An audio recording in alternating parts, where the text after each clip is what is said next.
नमः शिवाय। आज हम श्री शिव महापुराण में खंड 1 का भाग 6 पढ़ेंगे। ब्रह्मा और विष्णु का विवाद।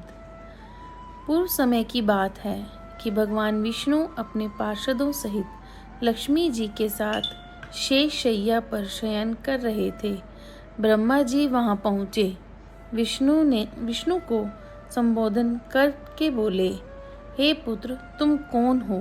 उठो, तुम मुझे देखो, मैं तुम्हारा भगवान यहाँ आया हूँ। विष्णु यह सुनकर क्रोध को दबाते हुए बोले, हे पुत्र, तुम्हारा कल्याण हो। आओ बैठो, देखो मैं तुम्हारा पिता हूँ। कहो, तुम्हारा मुख टेढ़ा क्यों हो गया है? ब्रह्मा जी बोले, समय के फेर से तुम्हें अभिमान हो गया है।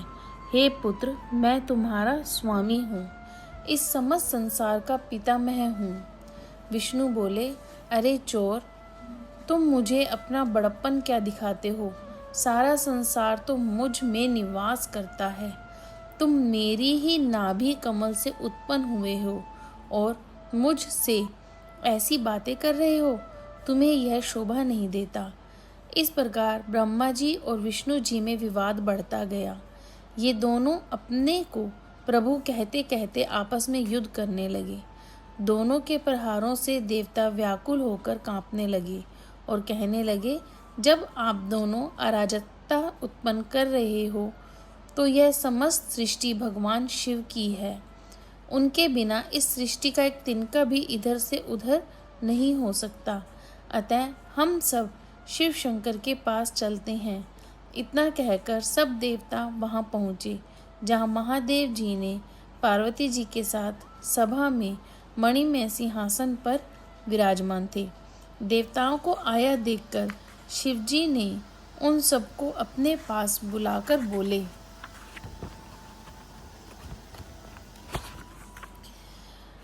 हमारा अगला पाठ है शिव निर्णय। हे देवताओं, मैंने सुना है कि विष्णु और ब्रह्मा में भीषण संग्राम चल रहा है। इस कारण तुम्हें महान दुख उठाना पड़ रहा है, परंतु अब तुम घबराओ मत। शिवजी वहां पहुंचकर बादलों की ओट में उनका भीषण युद्ध देखने लगे। वे परस्पर एक दूसरे पर महेश्वर और पशुपात अस्त्रों का प्रयोग कर रहे थे। इनके प्रयोग करने पर त्रिलोकी भस्म हो जाती है। इस प्रलय के वातावरण को देखकर शिवजी एक तेजोमय अग्नि के समान दोनों के पथ्य में जाकर चमकते हुए स्तंभ के रूप में प्रकट हुए। विष्णु और ब्रह्मा महातेज वाले स्तंभ को देखकर विस्मय में पड़ गए। दोनों कहने लगे, यह इंद्रियातीत अग्नि स्वरूप स्तंभ क्या है? हमें इसका पता लगाना होगा। यह कहकर दोनों वीर शीघ्रता से चल पड़े। विष्णु जी शूकर का रूप धरकर पाताल में गए और ब्रह्मा जी हंस का रूप धरकर ऊपर आकाश में गए, परंतु दोनों में से किसी को भी उस प्रकाशमय लिंग के भेद का पता नहीं चला। ब्रह्मा जी ने आकाश में केतकी का फूल देखा और उसे तोड़कर ले आए। उन्हें यह निश्चय हो गया कि उन्होंने महातेजस्वी स्तंभ का पता पा लिया है। वे केतकी के फूल को लेकर विष्णु जी के पास चले आए। विष्णु जी ने ब्रह्मा जी के पैर पकड़ लिए। ब्रह्मा जी के इस छल को देखकर शिवजी उसी समय प्रकट हो गए। शिवजी ने भगवान शंकर के चरण पकड़कर प्रणाम किया। विष्णु जी इस महानता से भगवान शिव बहुत प्रसन्न हुए। उन्होंने प्रसन्न होकर उनकी सत्यवादिता की प्रशंसा की और समता प्रदान की। ब्रह्मा जी का अभिमान भंग।